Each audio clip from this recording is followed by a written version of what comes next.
Is your debt causing you sleepless nights? Knock your debt out with Debt KO.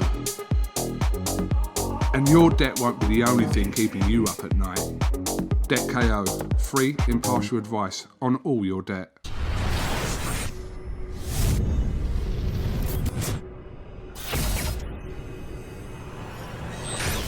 Razabani for IFL TV in association with MTK Global. With me on this sunny Sunday afternoon, my man, Dean Whyte, CEO of Black Box Management. Dean, it's been a while. How are we doing?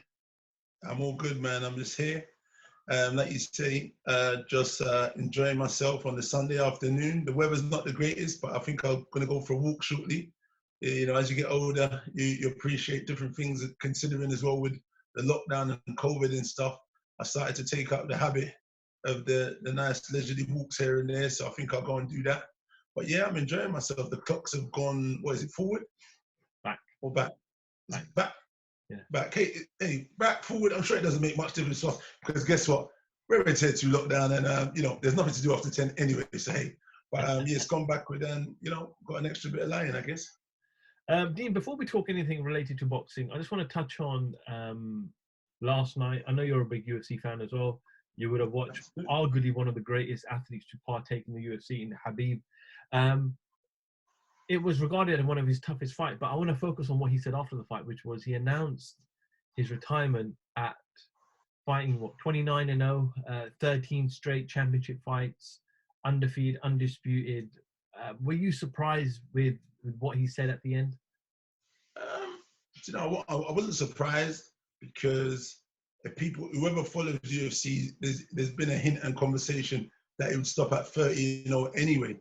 So not really surprising. It's a little bit short of the number, so that was the confusing bit. But then when you take into account, obviously, his father passing, condolences, and the father being there for the whole duration, and then he's gone on to say and state that, he told his mother that this would be the last fight, and he promised her. And when you look at Khabib, you can see he's a man of honor, integrity, and very loyal. He's very true to his religion, Islam, and he's a proud man. And he wears his heart on his sleeve. And he's quite, he reminds me of Muhammad Ali in our modern time. He's a people's champ. You know what I mean? And I think he's done an immense job for the UFC, especially when you look at the comparables where he doesn't talk much. There's no smack talking. You've got the Conor McGregors, the big boys, and then you've got him who's virtually transcended the sport without too much talking, but pure action. And he's been in there on many occasions and beat, Dustin Poirier, he's beat Conor, he's beat Alvarez, he's beat the list of who's of who and all the best in there. He's gone on a run of 13-0 in the UFC, and I think he's tied on the record in there. But he leaves on a high. I know it's difficult for a lot of people, but I think he's a man of such humble beginnings that it's not the same for him. You know what I mean? I think the sport needs him more than he actually needs the sport, and that's a bit different with people. So people got to understand. You know what I mean? He's a man that's comfortable with his own skin. Sometimes some people, leave. I think. And then sometimes they come back and they're confused about where they want to be. I think one being the two-time champion, the short guy, I can't remember his name just off it slipped me, Cejudo, whatever his name is. He was someone who retired. He made a hasty decision in the ring when all the adrenaline is high, and he said he was retiring. He wanted to retire on top, but now he probably regrets that decision and continues to talk and try to get his way back into fights and come back into the UFC. And he's still on the sidelines. But going back to Khabib, I feel like he'll more likely, stay retired. Sometimes there is the big allure of the mega fights, like when you're talking about the GSP, to make it the magical number of 30, because GSP was someone who transcended the sport in a different time before when, like UFC was coming up, and he was a star there, and he was good and he was great at what he does, and he still looks amazing now and in great shape. So when people want to make the comparables, the new and the old, who would win? And it's a bit different because obviously he's a lot older and stuff. But those kind of super fights. So people want to see those kind of things. So people are talking about that kind of thing. But for me, I think he'll stay retired. And I think he will continue to grow and be an ambassador, just for people, being humble, being, a role model, because he is a role model across the globe. You know what I mean? And he's done a great job at being a role model. And everyone's followed his journey, and everyone just loves him. Khabib time smash with the little hat. You know what I mean? Everyone was wearing it. And I'll tell you what the difference is with UFC. See that island they've done, that Abu Dhabi, that's transcended the UFC into something crazy. Them doing that has raised the bar so much, because there's nothing that can stop them putting on shows once a week or once a month, and the numbers have gone through the roof. Because when COVID was on, they just had a mega platform to push everyone. But I mean, yeah, I think Khabib, listen, you can't say anything but good things, and look up to someone who's done an immense job. Obviously, the passing of his father was a big thing for him, because he's been there his whole career. So, he had one more fight about him, and it was an emotional send-off. And I think many people will understand, but many people were happy that he could be either a part or around, or even to watch such greatness in his time. Because even when I was coming up, Ali was, a little bit before me. You could go back and watch stuff and hear how he talked, float like a butterfly, sting like a bee. And he was eccentric. He was a showman. And he was just engaging and captivating. So Khabib's a bit different, but he's still captivating in his broken English talking, and people relate to him. He's such a humble guy. So it's good all around. Well, we wish him obviously happiness and obviously retirement. Yeah, he deserved it without a doubt. Dean, fight week is almost upon us. The new kid on the block, Alexander Usyk, takes on his first real test in the heavyweight division. We know he fought about 18 months ago, but Derek Chisora is going to bring a different aspect of the game to him. How do you break this fight down? This fight for me is a hard fight. When you look at the skill set, we all know Usyk is the more skillful, rounded. He had a better pedigree as an amateur. Unified the cruiserweight division, won the series, and but it's a different kettle of fish, heavyweight boxing. I saw him against, was it Winters? Is it Winters? Was it? Yeah. Yeah, so he fought Winters. And in that, I was looking at that, I could see obviously he put on weight. He didn't look as fluid as he normally looked. He was getting caught with shots by Winters a little bit in there. He managed to get the stoppage and get him out of there. And then obviously we haven't seen him for about over a year. I know he had an injury at some point also. So, it's going to be interesting for him to actually see him again in the ring, as he found his great fighting weight, which is going to make him his elusive, devastating best. Because when you saw him against Tony Bellew, that fight was obviously, people looked at it. Tony Bellew boxed well, but he was at his weight where he wanted to fight, which was cruiserweight. He made Tony Bellew come down from heavyweight to cruiserweight, where Tony's been fighting at heavyweight. So those things was against Tony anyway. And when you think about it, if you haven't been to that weight for a long time fighting at that, and it's hard, he had to make weight, which he hadn't done for a while, and so on. So, I mean, I can't really look at that fight too much, but what I will look at is Derek Chisora. I've been in and around him because I've got a fighter that's been sparring him, Southpaw, for a while. He's looking strong, and he's looking dangerous. And obviously since that they brung in David Hay, they seem to be on on the right path, and they've got a few other guys, the coaches and strength trainers they've got that are pushing them down there. And Derek is looking mean. Derek is looking strong. For me, I'd like to see what size ring they bring in for the fight. Because if I was them, I'd be trying to look for a smaller ring, to make it as intimate as possible. You know what I mean? Because obviously we know Usyk's a mover, and Derek's going to have to be able to cut the ring off and close the distance. And those are the most important things. And when he gets into punching rings, letting his hands go. So I think that's the first initiation we're going to look forward to. How does Usyk take these big, powerful punches, what Derek Chisora brings? Winter doesn't punch half as hard as Derek does. Derek punches with his whole body and means bad intentions. And he punches with bad intentions to hurt and maim and wound, So let's see, and sometimes Usyk likes to tuck up and just catch them on the gloves and that. But this is heavyweight boxing. We're talking about big punches.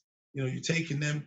Even when you're blocking and the pounding hitting your arm, it'll hit your head. It's different from the likes of, you know, him boxing and punches of cruiserweight division, or even in sparring, him sparring heavyweights wearing 18 and 20-ounce gloves. It's going to be different on the night with 10-ounce gloves, with a guy that can bang, that can punch, that has had devastating knockouts on his resume.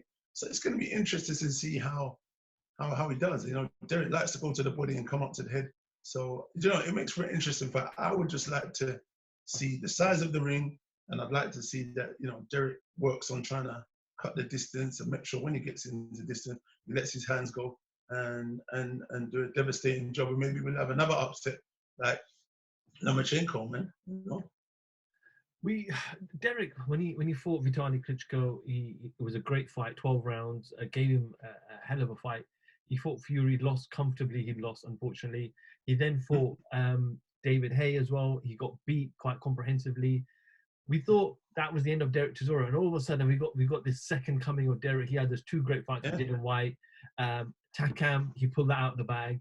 Spillcut as well, knocked him clean out, unconscious. So where has this come out from in Derek? Normally towards the end of your career, you try to, you climb. You know what? I just think the resurgence of Derek Chisora is accumulated with him joining up with David Haye. David Haye is probably a taskmaster, and he knows what to do. You know, he had a great career. He was a unified champion at cruiserweight, and then he came up to heavyweight and won a title and done his thing. And he's show business. He understands marketing, branding, and he understands boxing. And he understands, you know, he probably got acid tongue to give Derek the kick up the backside he needs, you know, as the hard taskmaster to get him going. And boxing's changed. Boxing's come a long way since the ruling of the Klitschko's for those 10, 11 years. It was in a bit of a stale kind of place, and it's transcended. Obviously, you know, Matchroom's done an amazing job doing that. And obviously you've got Frank Warren there still. But obviously those guys have been pushing, and their shows have been amazing. Obviously, and they've put their money where their mouth is and started paying these boys, them boys like Derek Chisora, Dillian Whyte, and the rest of those boys that have been around. And they've made mega fights for the fans to enjoy. And like you said, have great nights at the O2. Obviously, things have changed, but I think that's an accumulation of stuff that have spurred him on to give him this second resurgence in life. And he's making crazy money, you know what I mean? Because even like Tony Bellew, sorry, I know I changed things, but it's another thing. Tony Bellew was nearly on the verge of retiring one time after the loss to Adonis Stevenson. And boxing was in a really quiet place at that time. And then obviously he went on to win a world title. And then it started to change up those two mega fights with David Haye. And then he went into retirement with a brilliant nest egg and made a load of money out of those fights. You know, there was a few fights before those which he gave at the Everton ground, and he gave his fans great nights where he made money, and it started to climb. You know, you saw the sport transcending and changing, and it started to climb. So I mean, it's been on the rise, and we're in a great place. Obviously, COVID's coming and it's affected everything because obviously the crowds and whatnot. But I mean, in general, the hub and the home of boxing is the UK, because we've got the likes of the champions, Anthony Joshua, Gypsy King, Dillian Whyte. We've got big contenders up there. You know, obviously Dillian's got a rematch with Povetkin, which he's got to go and, you know, seek revenge and, you know, reclaim what's his position, his mandatory position, and reclaim a solid win, because, you know, obviously he was boxing great, and you know he got stopped and he got knocked out. So he needs to come back and revenge. So, but I'm saying, you still look at the heavyweight chart. We've got 3 of the best in the world in and around the top 5. So, I mean, Derek's in the top 10 also. So, you know, when you look at it, the Dubois there, Joe Joyce is knocking around. I mean, boxing in a whole in the UK is never been as good. You know what I mean? So, I mean, that when you look at that, all of these things are an accumulation of the direction of things. Heavyweights, anyway, they do go on a little bit longer as well. So, you know what I mean? Sometimes it's just that you need the right man in the right corner to back and push you. And then you got to take the right fights at the right time also. Sometimes it's who you don't fight or who you do fight that kind of propels you. You know what I mean? You mentioned that Dylan Whyte, he's 3 weeks out now from probably one of his biggest fights of his career. Everything's on the line this time round. Well, is it more frustrating when you look at the whole Fury Wilder picture and you realise that Fury Wilder's not happening? Had Dylan won this, he could have slid straight into this huge mega fight. Or do you just not think about that and say, listen, we got to go beat Povetkin first? Yeah, no, obviously you have to go and think of that. You can't go and look at if, what's, muts, maybes, you know, because life is, you know, what it is. You know, you dare to be great and take the challenges that some people don't like to challenge. The Can Man wanted to dare to be great, and he took challenge after challenge after challenge, and he didn't want to sit out waiting. And the accumulation of what's gone on with the trilogy with Tyson Fury and Wilder, all of that messes, I don't know, you know, he could have been in the wings waiting, but, you know, it's just life. You know what I mean? Right now, his main concern is he needs to stay focused, stay disciplined, and go out there and put on a good performance and keep his focus solely on winning on November the 21st. Because as we saw, you can be winning, and all it takes at the heavyweight division is one shot, one kill, and it's lights out. So, you know, he's got it all to do. You know what I mean? There's going to be a lot of pressure on his back. I know he's very strong-willed, mentally strong. Some people say, "Oh, from a devastating knockout, you shouldn't come out so early." But as you saw, as soon as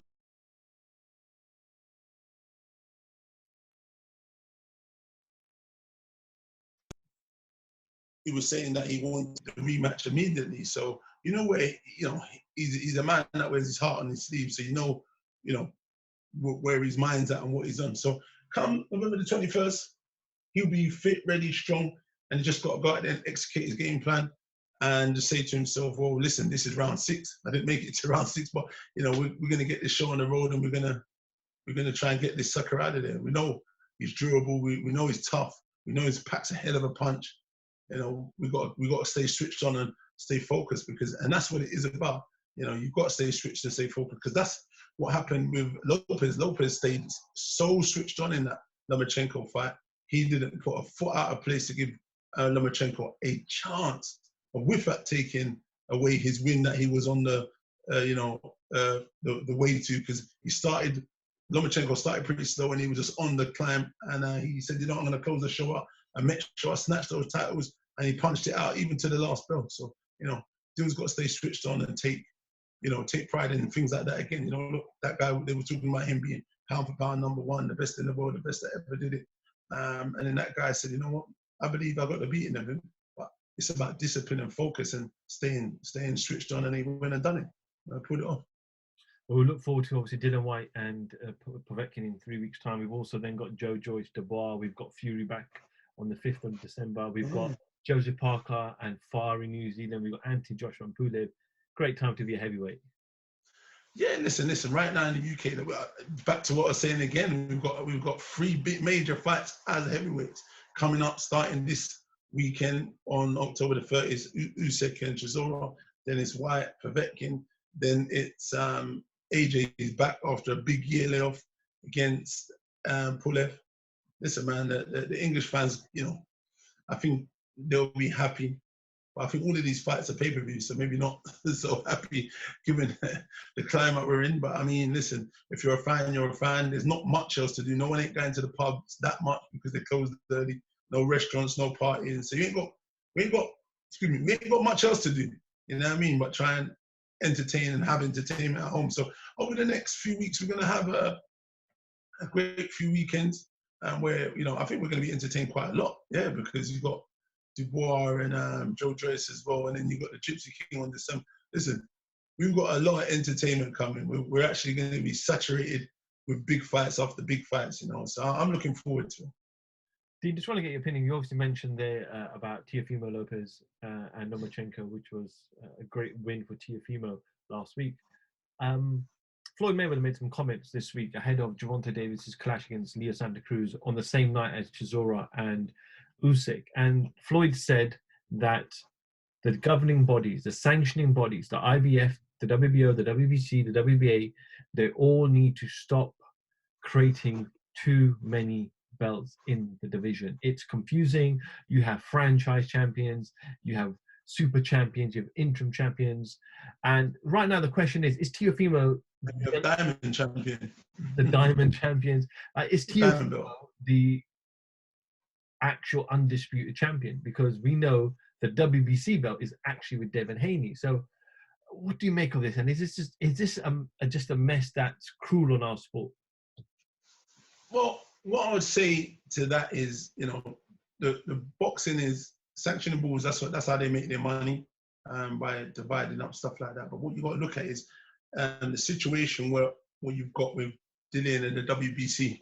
He'd waited 1,000 days, you know, and given an interim championship, stuff like that, and the diamond belt and stuff like that, kind of seems to, you know, make it all worth it for some of these fighters. So I'm in an agreement for these kind of belts because it doesn't put your career on hold waiting for your opportunity. So there's interims, there's the regulars, those kind of stuff people can fight for and say, well, look, I went and done it and I became, you know, the WBA world regular champion. You know what I mean? Obviously, there's the man at the top I've still got to beat. But at the same time, you know, the fighters themselves might not be totally happy because they might say, well, listen, I want to become the actual one division champion of the main belt.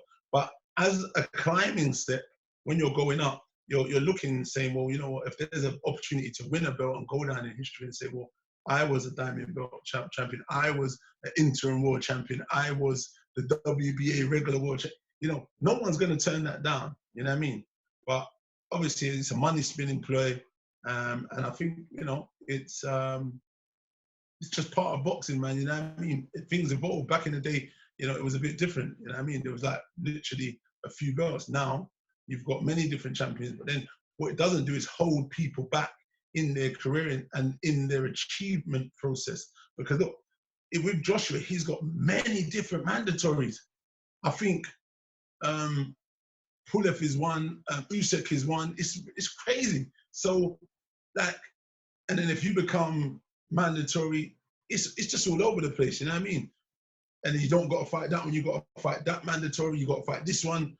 If you don't fight this one, we'll strip you of the belt. It becomes a tall order for these guys. And it happened with Klitschko, you know, it was difficult for him to satisfy all the sanctioning bodies. So I think sometimes making those other belts, it somewhat appeases the fighter, it appeases the sanctioning bodies, because they can make their money off those ones and slowly wait until the time comes round, and then everyone's kind of happy medium, is somewhat happy, you know?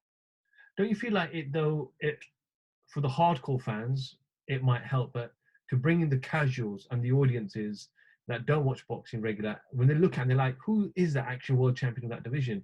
We've seen the UFC have grown massively and are honestly outdoing boxing at the moment with viewership, with numbers, with pay-per-view buys.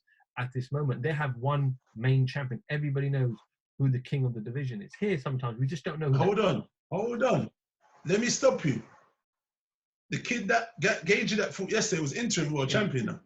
But what I'm saying is, so we know who the king. You know, the same rules apply. And then what we got to look at is, if you look at it in UFC, they make a hell of a lot of money. The company, the brand UFC, but the fighters don't get paid equally. So we can't look at that in terms of show business. They make the best fight the best, and they don't mess about. I get it. They don't build careers. That's not their job. Once you come to the UFC, you either be ready to get smoked or do the smoking. You know what I'm saying? There ain't no building process. In boxing, it's different. There's a process, there's a building block. It's totally different. But them boys in boxing is really getting money. You know what I mean? You see them guys in UFC kicking and kneeing out, people's chin, brocking this, brocking that. And trust me, ain't walking after them fights for a good few weeks. And if you see them, the cheddar they're getting, yo, bossy, it ain't too tantalizing. Trust me. You know what I mean? Yeah, but what I was trying to say was they have that one champion per division in boxing. I get it. I absolutely get what you were saying. But I gave you the different spectrum of that also, because like I said, it's two different sports. It is different. Boxing isn't like that. You know, some fighters do have to go the gauntlets. Dylan's done a gauntlet sort of way, fought champ after champ. Even Anthony Joshua's fought a who's of who. I know a lot of people think, he doesn't really fight great fights. He's actually fought a few decent people. You know what I mean? He's got quite a few names on there. Obviously, people wanted to see him fight the likes of the Gypsy King, Tyson Fury, and they wanted to see him fight Wilder. I don't know where he's find Wilder. He's been missing in action or missing out of action. I don't know where he is. Big up Wilder, man. Come back soon, man. Bronze Bomber. Finally, Dean, just going to end on this. We started with Chisora Usyk. What's your prediction? What happened on Saturday night? Who wins?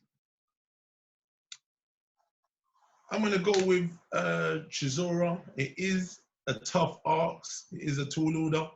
But I believe he will get to him at some stage. I can't see Usyk getting through a 12-round fight without getting caught at some stage. I don't know if it's going to be enough to stop him. I'd like him to win. Obviously, he's a UK fighter doing his thing. I've been around him and David at the minute with the fighters I've got and cornering some of the other boys that are sparring them. And I mean, he's looking strong. He's looking good.